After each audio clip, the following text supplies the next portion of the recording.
We ended our last discussion with the problem of evil and certain solutions that have been posed for the problem of evil, all of which are criticized fairly well in your text, in two of the articles in your text.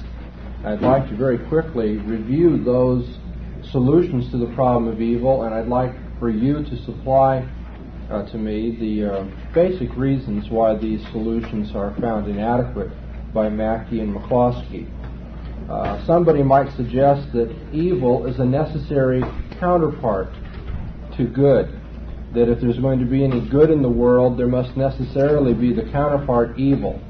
Now, what criticisms might be laid against this explanation? God cannot be good. Oh, what's that? Well, if God can't experience goodness from apart from evil, then he can't enjoy himself. Okay, so it seems that we've got a difficulty in calling God good if evil is a necessary counterpart to good. Another criticism? Evil is necessary, how is it something that we desire to eliminate? That's right. If evil is necessary to the good, then it would seem that it's evil to eliminate evil, because to eliminate evil is to eliminate the possibility of the good. Okay, another criticism? It can be asked in what sense evil is necessary to good, and the only credible senses that are offered usually turn out to be epistemological in character. That is to say, there must be evil in order to recognize good qua good, that is, to recognize good under the category of goodness. But after all, it isn't all that important that we recognize something as good. It's simply important that everything be good. And the fact that there is no contrast to good may mean that there's not a word in our vocabulary for the good, because there's no contrast to be drawn, no distinction to be made, but that doesn't mean that good couldn't exist without evil. That is, there's a confusion between a metaphysical principle and an epistemological principle here. Good may very well exist without evil, even though we may not have the word good, we may not be able to recognize the good without the contrast of evil.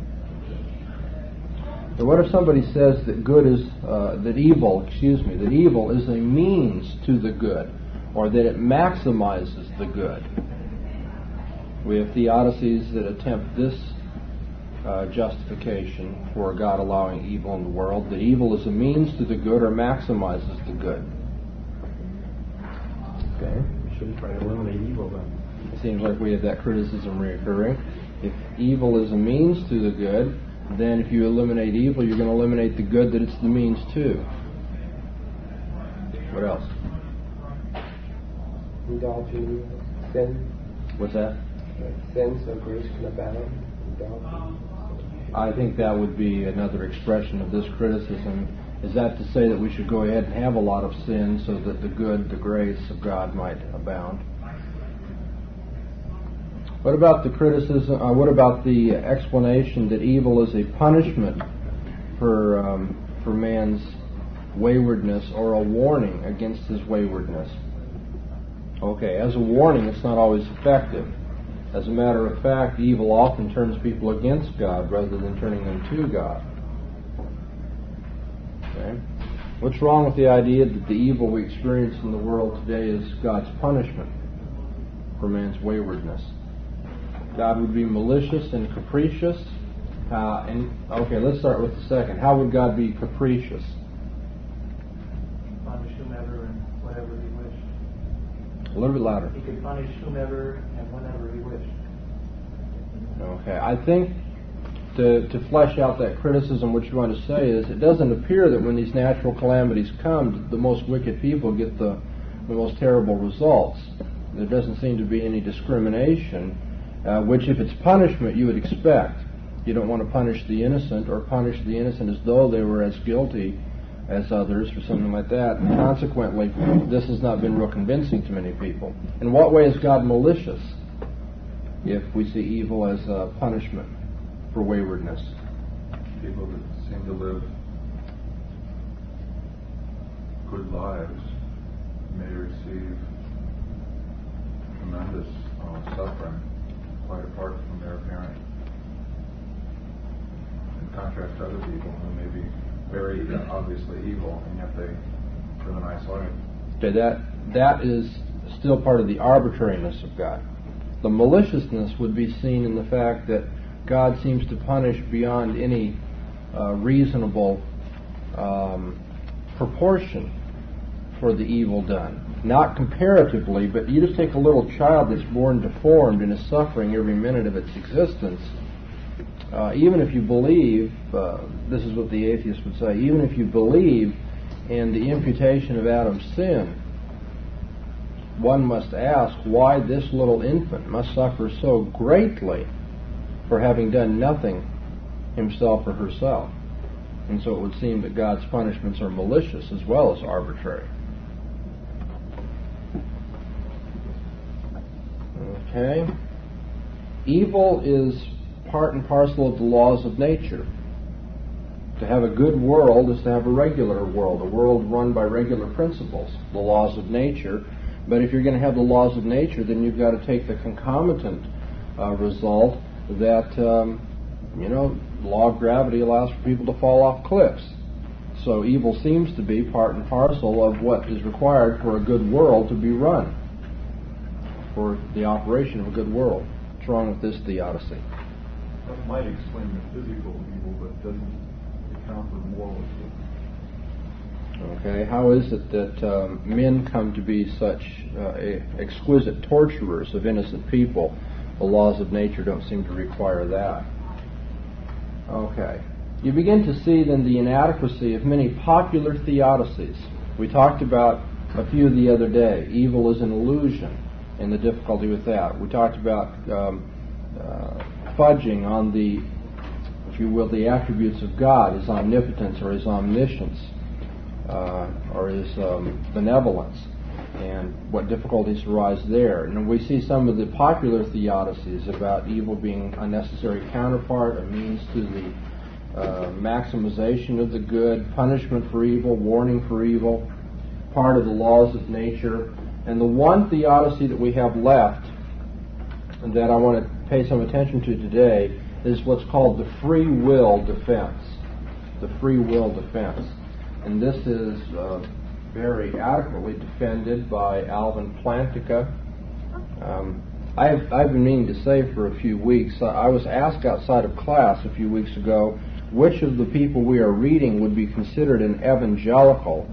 And I thought you'd be interested to know that of all the people you're reading in the book, Plantinga probably comes as close to your own theological convictions as anybody else you'll find here. Plantinga teaches at Calvin College, and although he does not hold to traditional Calvinist theology, is certainly an evangelical in his outlook, and consequently your reading of him might incline you to be a little more sympathetic because of where he's coming from and what he's trying to accomplish. Ironically, I'm going to turn out arguing against Plantinga today, but that has nothing to do with my respect for him as a philosopher or my concern for him as a Christian brother. I just happen to think that his approach here leaves something to be desired. Now, Plantinga defends the free will theodicy. What is the free will theodicy? You can find it in Plantinga's article, very nicely stated on, let me see, it's page 187, about 3/4 of the way down the page.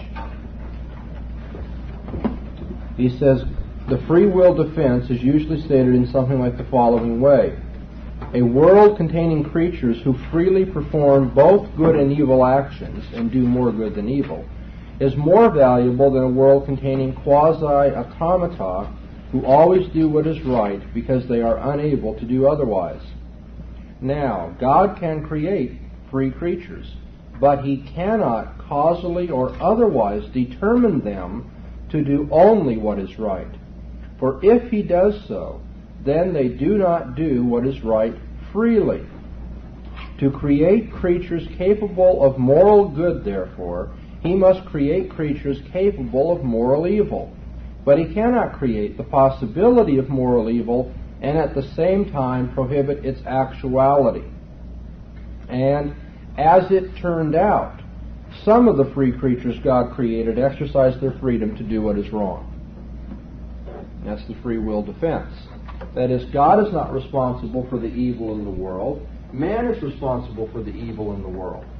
Now, before we look at this in any detail, somebody's going to immediately say, that only accounts for the moral evil in the world. The evil that comes because of the decisions of men, the immorality of men. How does that account for the physical evil in the world? For earthquakes, tornadoes, diseases, so forth and so on. Now, how does Plantinga answer that at the end of the article?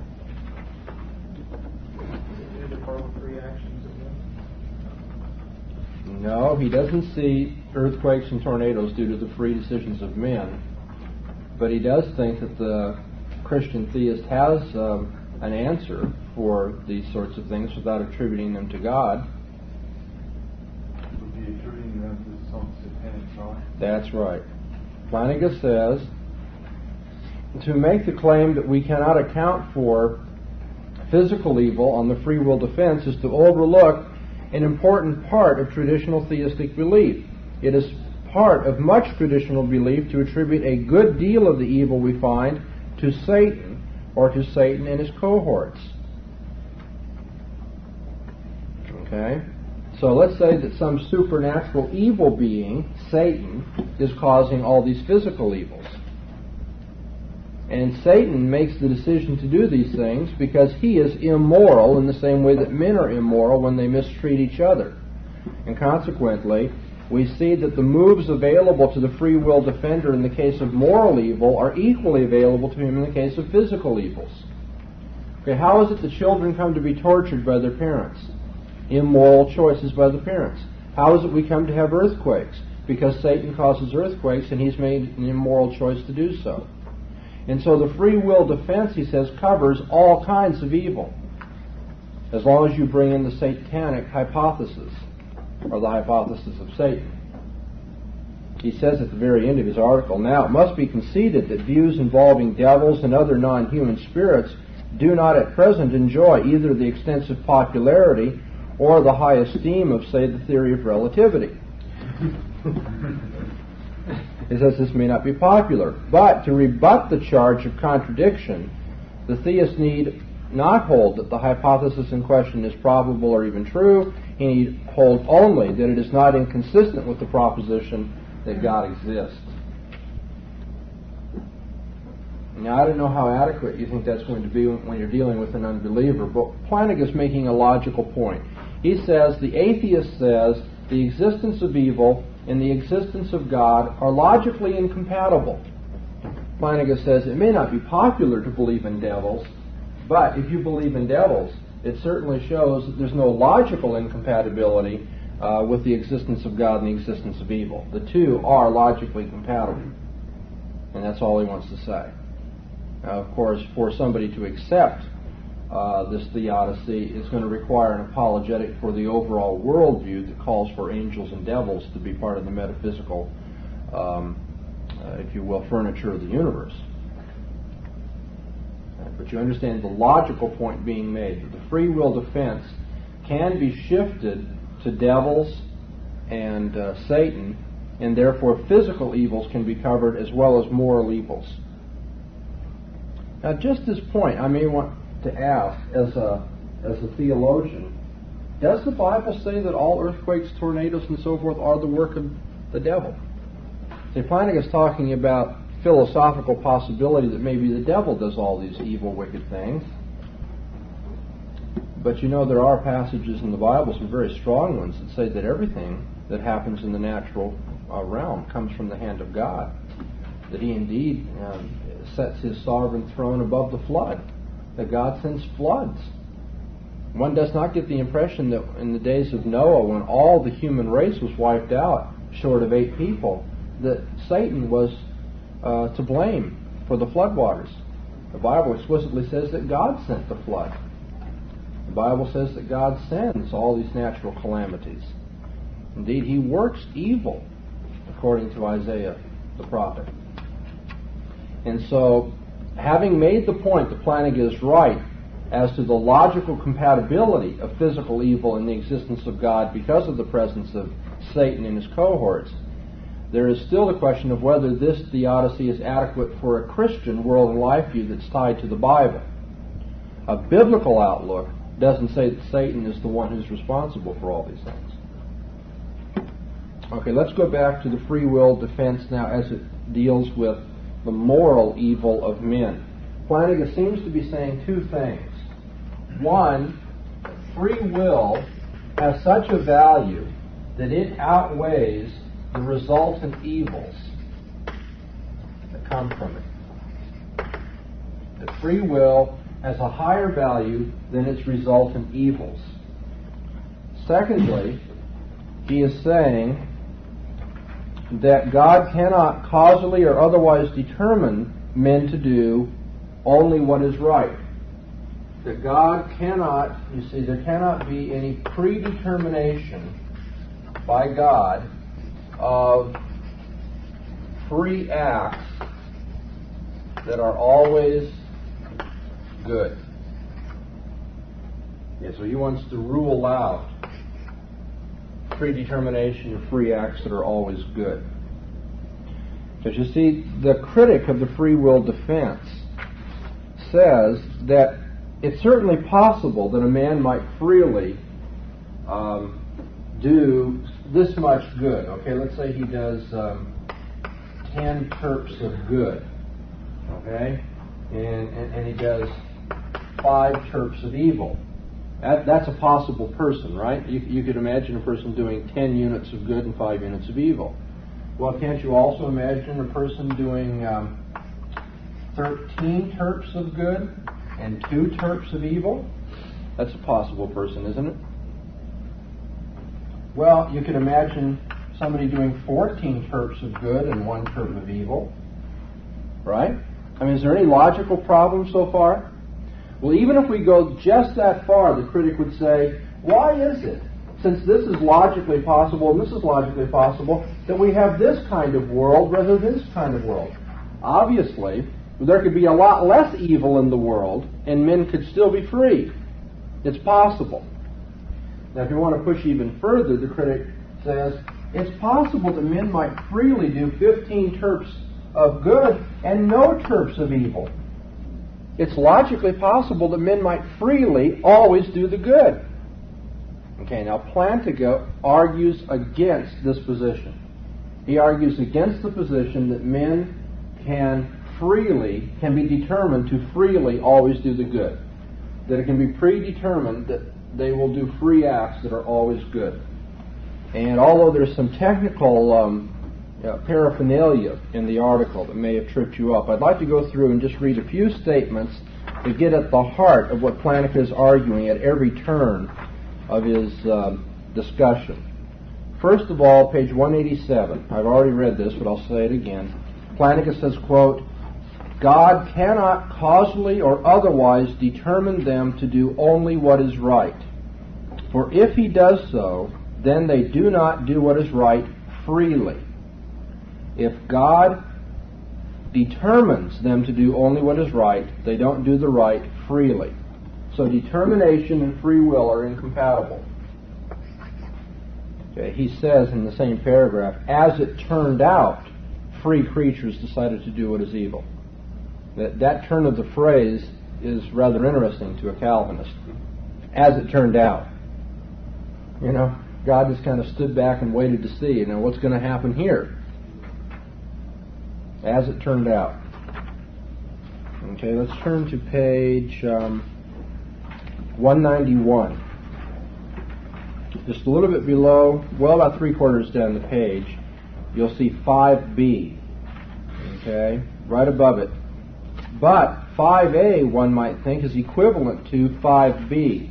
God creates free men and brings it about that they always freely do what is right.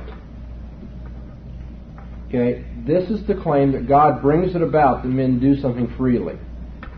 Plantinga says that this proposition, of course, is not consistent. For if God brings it about that the men he creates always do what is right, then they do not do what is right freely. Have you heard that claim before? That's the original claim, and that's going to be the heart of the article. If God brings it about, it's not done freely. And so he suggests 5c as another interpretation of 5a, namely that God creates free men, and these free men always do what is right. Do you see the difference between those two propositions? Until you do, you probably will not catch on to what Plantinga is saying. In 5b, God brings it about that free acts are done. In 5c, God creates free men, and they bring it about that they always do what is right. Okay, so there's quite a difference. In 5b, God brings about the free acts of men. In 5c, God brings about free men who then do their own acts, which are always right. Okay, 192, page 192, just above midway. Whether the free men created by God would always do what is right would presumably be up to them.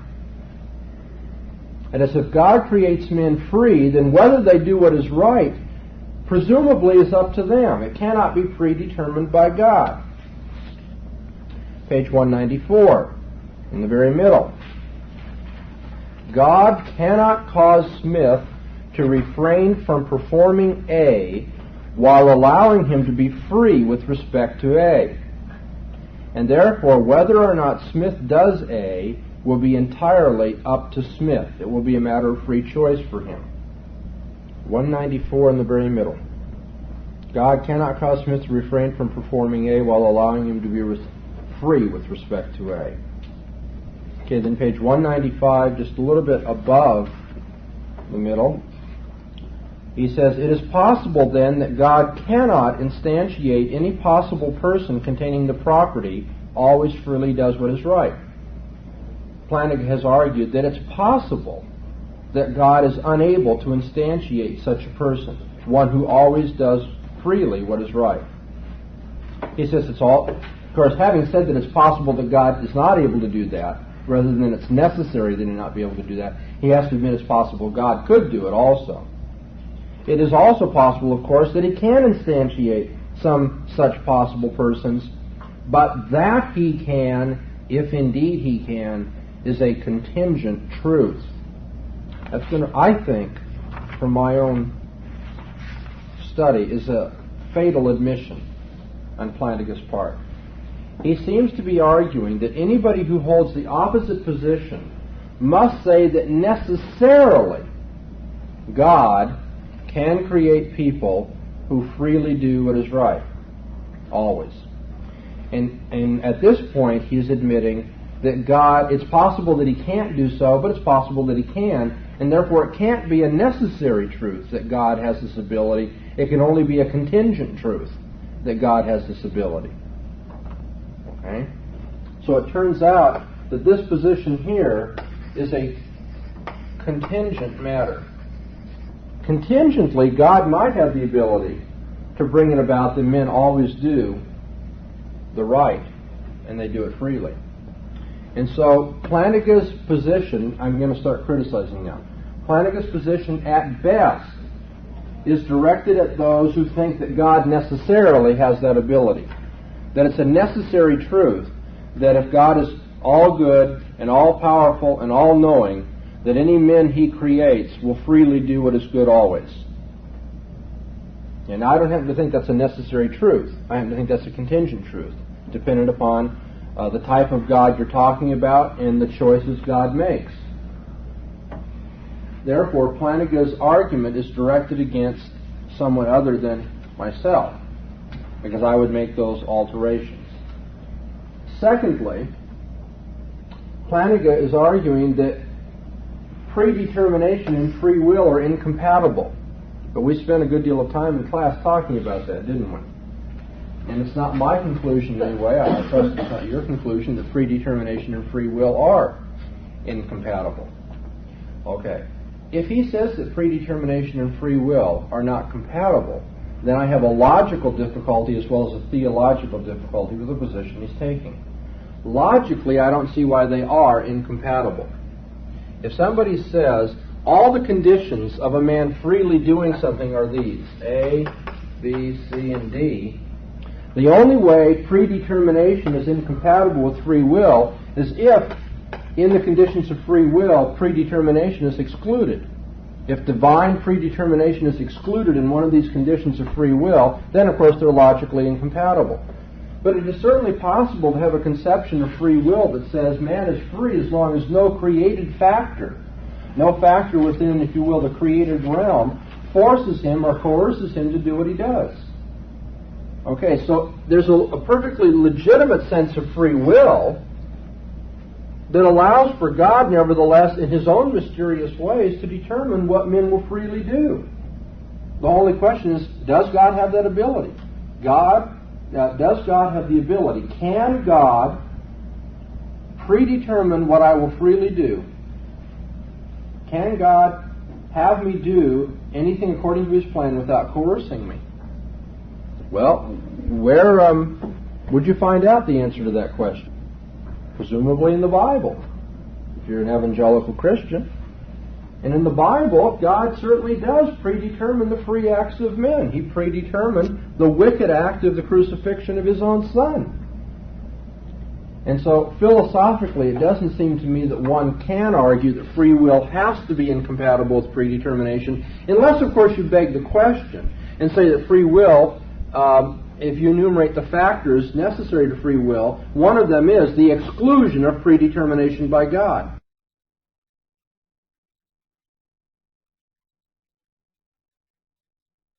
But it seems to me in our ordinary use of the word free will, we need only exclude all of those factors in the created realm that would be coercive. For instance, a man forcing the gun into my hand, or biological determinism, or something of that nature. We can say that God determines the free acts of men non-coercively, and I believe that we can preserve the ordinary sense of free will. Moreover, we can now theologically, we can preserve what the Bible says, that God does determine the free acts of men. If you hold to Plantinga's position, then there's some philosophical problems to be dealt with, but even more importantly, if you hold to Plantinga's position, you have theological problems to deal with. And that's that the Bible teaches God predestines whatever takes place. And since the Bible teaches it and nevertheless holds men accountable for it, the presumption is that God can predetermine the free acts of men, the responsible acts of men. Okay, so that's my second line of criticism. The first is, Plantinga at one point admits that as a contingent truth, God might create men, free men, who always do what is good. Okay, it's not necessarily false that God should do that. Secondly, there's this philosophical and theological problem of holding that predetermination is incompatible with men freely doing what is always good. And now thirdly, and this is strictly a theological difficulty, most, if not all, evangelical Christians believe that in the consummation state of affairs, men will freely do what is good, and they will always freely do what is good. And I'm not going to talk about how it comes about that they freely do always what is good. I won't get into determination here. I happen to think that's the key to it, but I won't impose that upon you. But even if you happen to be an Arminian in your metaphysical outlook, you will grant, I trust, that in the New Jerusalem, nobody's going to lose their salvation. In the New Jerusalem, there's not going to be any threat of somebody rebelling against God. They're doing an evil deed, and therefore having to be cast out from the presence of God. Somehow, for all eternity, those men who end up in the New Jerusalem are going to always do what is right. Always do what is right. Now let's add to this the fact that most evangelicals hold that we are not going to become automata in the New Jerusalem. That in the consummation state of affairs, we're not going to be less human than we are now. That we're going to enjoy greater freedom then than we do now. So, it does seem that there is at least one circumstance, we'll call it circumstance 1, the ultimate circumstance, the New Jerusalem. Under C1, men will always and yet freely do good. It would appear then that an evangelical Christian has to admit that that's a possible state of affairs brought about by God. That men will always and freely do what is good, at least in the New Jerusalem. That the possibility of sin will have been done away with without depriving us of free will. We will freely and always do what is good. Now the question then is this: if that C1, if that circumstance is logically possible given evangelical theology, the critic of Christianity can legitimately ask, why didn't God create that situation from the outset? And I'm not sure how Plantinga can deal with that. I mean, he may have a very odd doctrine of the consummation state of affairs.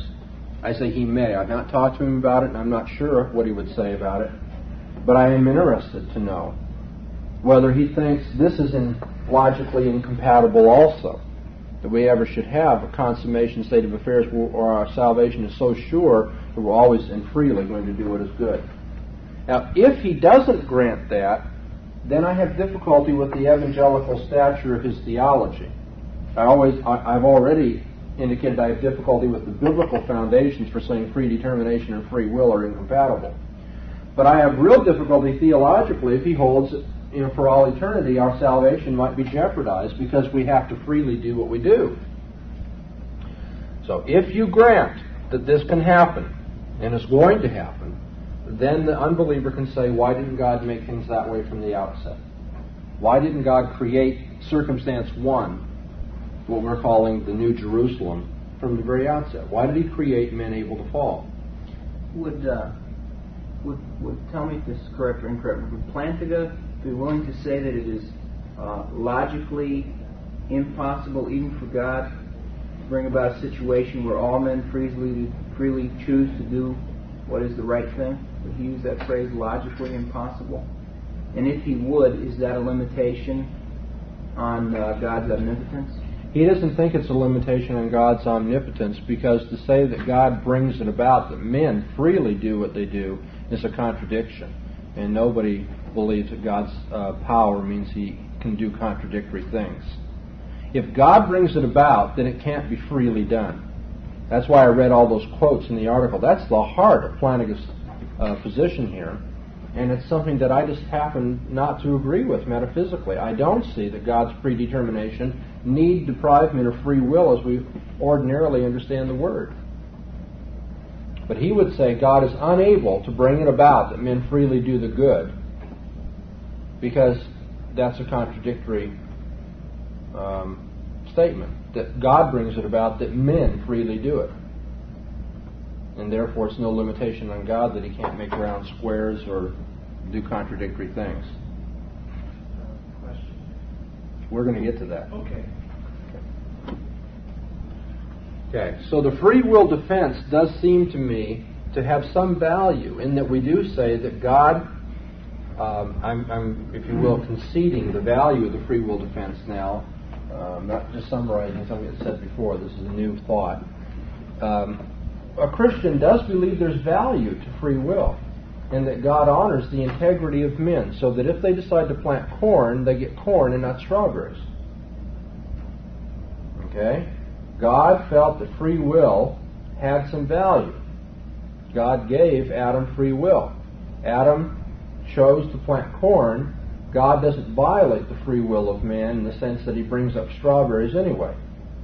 Consequently, if evil things come, disease, torture, injustice, poverty, if evil things come from the bad decision of Adam, then those evil things, because God respects the free will of man, must come.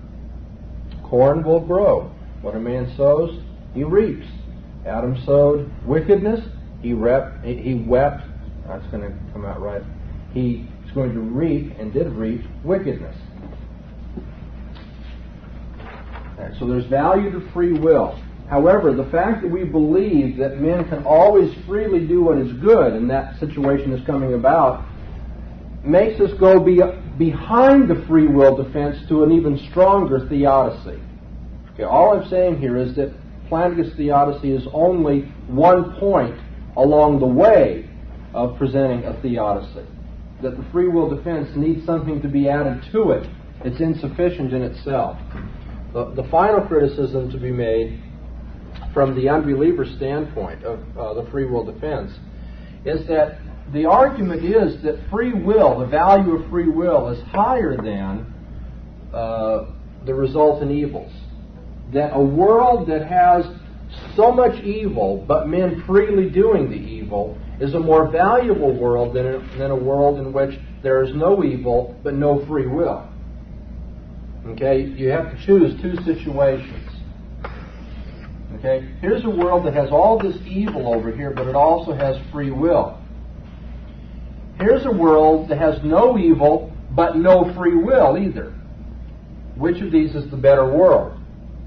And the assumption of the free will defender is that this is the better world. That is more valuable than a world that has all good, but no freedom.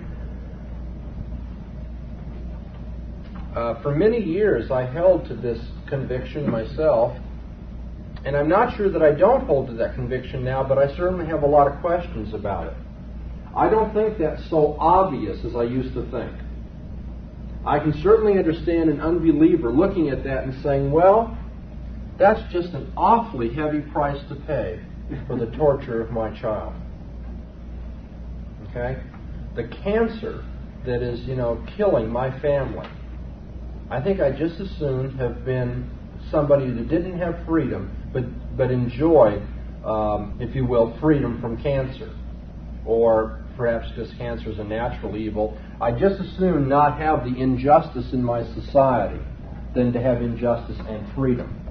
The freedom to be unjust is, if you will, too costly.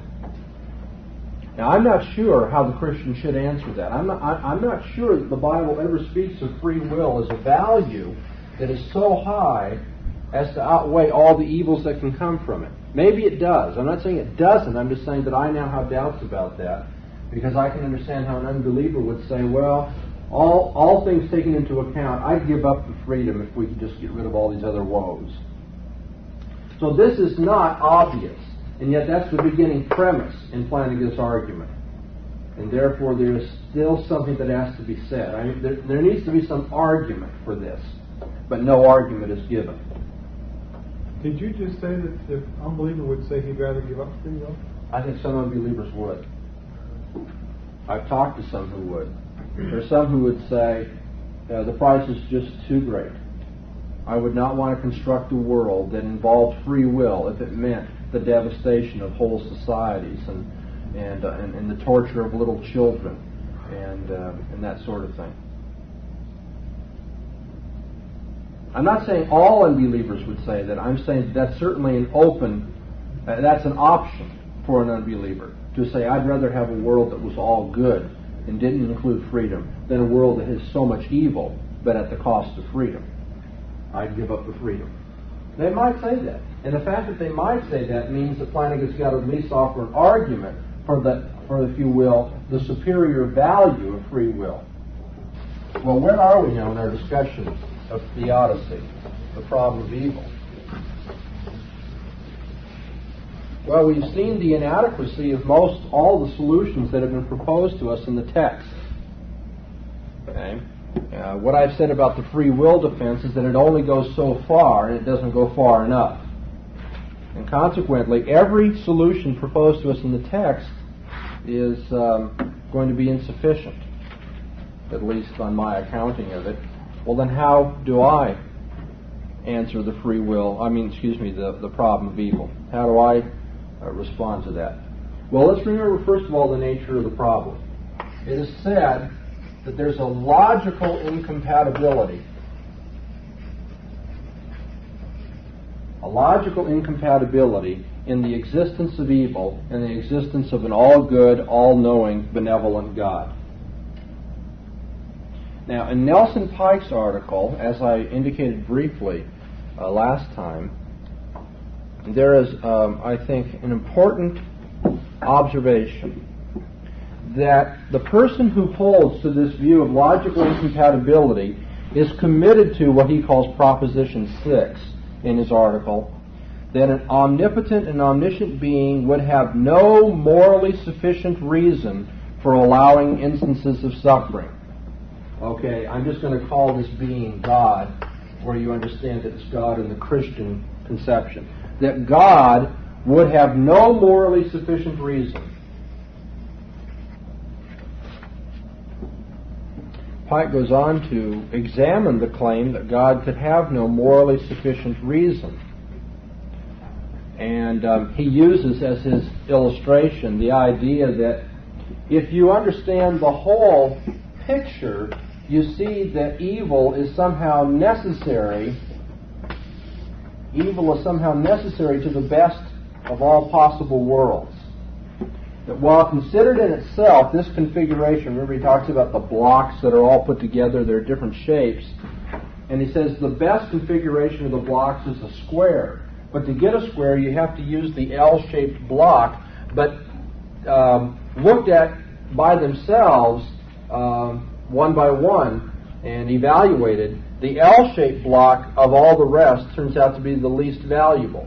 Okay, so here is this evil that is this terrible thing, but you've got to use evil in order to make the best configuration, namely the square configuration out of the blocks. That's only an analogy. He's saying it's conceivable then that that which in itself is evil might contribute to the overall good. It might be part of the best possible configuration in the world. And therefore, you can't say that God could have no morally sufficient reason for evil. So you're denying both premises then? Anybody who holds to logical incompatibility must hold that God would have no morally sufficient reason. Since I believe God could have a morally sufficient reason for allowing evil or for determining evil even, therefore I don't believe there's any logical incompatibility. Yes. Let's go back to what you were saying the other day, that since only God is omniscient, there's no way that a man can prove that there are absolutely no... That's right. How could somebody show this universal negative statement, that there could be no morally sufficient reason? To say that God is good is to say, of course, that any evil that he determines or allows, he must have a morally sufficient reason for it. Just like in the case of a good parent causes the child to suffer only for the child's good, right? There's a morally sufficient reason for the parent giving medicine to the child, or spanking the child, disciplining the child, or what have you. And so we say that a parent can be good even though a parent inflicts suffering and pain. God can be good even though he inflicts suffering and pain if he has a morally sufficient reason. So anybody who thinks there's a logical incompatibility in the Christian conception of God and the existence of evil must therefore hold there is no morally sufficient reason for what God has done. But now how could any finite man know that there is no morally sufficient reason? Penelum tries to answer that question. Okay, if you look at the very end of Penelum's article, he summarizes nicely what he has done. Penelum says, I have tried to show that in a given form of theism, the concept of a morally sufficient reason may be sufficiently restricted to render it impossible for an omnipotent and omniscient being to have morally sufficient reasons for some evils. He says, given a certain conception of theism. Now, essential to a certain conception or a particular conception of theism is the moral code of that theistic system. Okay? Penelum says, if I say God is good, I'm saying that God is like a good man. That what I am getting at when I call a man good is what I'm getting at when I call God good. Now, what am I getting at when I say that a man is good and therefore that God is good? I'm saying that the following attributes hold. Okay, that in a good man you're going to find the following attributes. Now, if a good man inflicts suffering or evil on somebody, then we would say he has a morally sufficient reason for doing it if within these attributes of goodness we can find, a specific defense of what he has done. Okay, so the parent gives medicine to the child doesn't enjoy the medicine, but it's for his health. We consider that, if you will, a defense of the infliction of suffering on the child. And so, in the Christian conception of goodness, which is to say the Christian world and life view, what we mean by goodness delimits what morally sufficient reasons there are. Let's say that there are only 4. There may be many more, but for illustration, let's say that the Christian ethic says the following are morally sufficient reasons. Now, having said that, then Pike's position is not nearly so awesome. Pike has said, how can anybody show that there is no morally sufficient reason? Pendulum says you can show it in terms of the Christian conception of goodness. The Christian conception of goodness has limits. You know, a good man can't do just anything. He must be good in terms of these attributes here, in terms of these morally sufficient reasons for inflicting suffering. If that's what we mean by goodness, this is the goodness list, if you will, then all we have to do is look at the instances of evil and suffering in the world and say, does God have, if you will, an excuse for what he has done in light of these attributes here, in light of these morally sufficient reasons delimited by Christian ethics? Okay, so he seems to be turning the screws back the other way now on Pike's argument. Pike says nobody could know for sure that God doesn't have a morally sufficient reason. Pendulum says, well, in terms of the Christian conception of goodness, there is a limit as to what are the morally sufficient reasons. And now, your professor would like to turn the screw back the other way in favor of Pike. Because while that appears prima facie to be taking away the force of Pike's position, you must remember that on Christian conception of ethics, God's goodness is beyond challenge. And that when we say a man is good, we mean he is godlike. We don't mean that God is good in the way that we say that men are good. That is, Pike has reversed the order of things. We take the attributes of God and understand them via the law of God and apply them to men to decide whether they are good.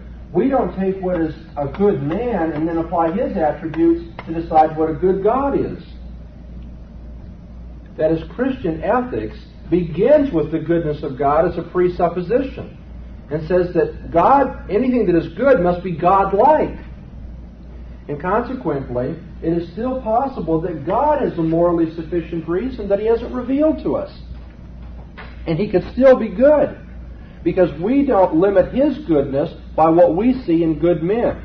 We determine that men are good when they reflect the known goodness of God.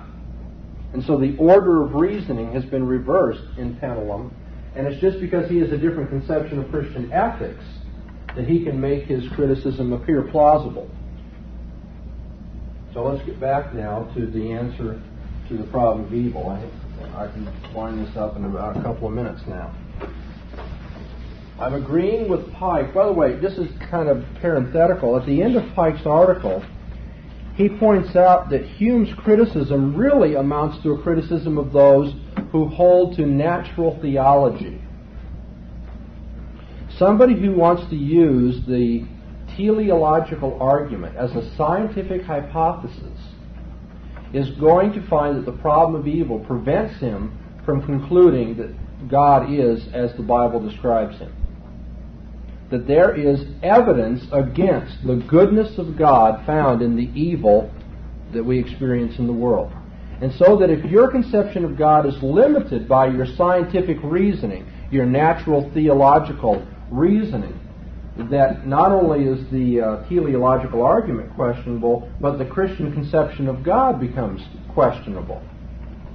But in the same breath, Pike is pointing out that if you hold to the existence of God a priori, that is your presupposition, either by faith or by some kind of a priori rational argument, if you hold to the existence of God as being beyond question, the problem of evil cannot be a problem for your system. And that is because if you hold that God exists, and there's no question about God existing, if there's evil, then there must be some morally sufficient reason for it. So the problem of evil, that's a very valuable insight, and it's something, if you will, I've been trying to drive at through our entire course, that you must presuppose the existence of God. We don't argue for the existence of God on the basis of something that we consider more certain, more firm, more sure. that you begin with the existence of God either by faith or a priori, however you want to describe it. And that from that position, the problem of evil is no difficulty. Okay? Let's conclude this. The first point is, no man can say that God has, it is impossible that God has a morally sufficient reason for what he does. In fact, it is a premise of Christian theology that God does all things well. And consequently, we believe that God does have a morally sufficient reason.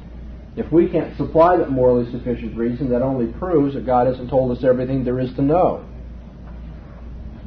Secondly, the premise that is essential to the atheist argument is that evil exists.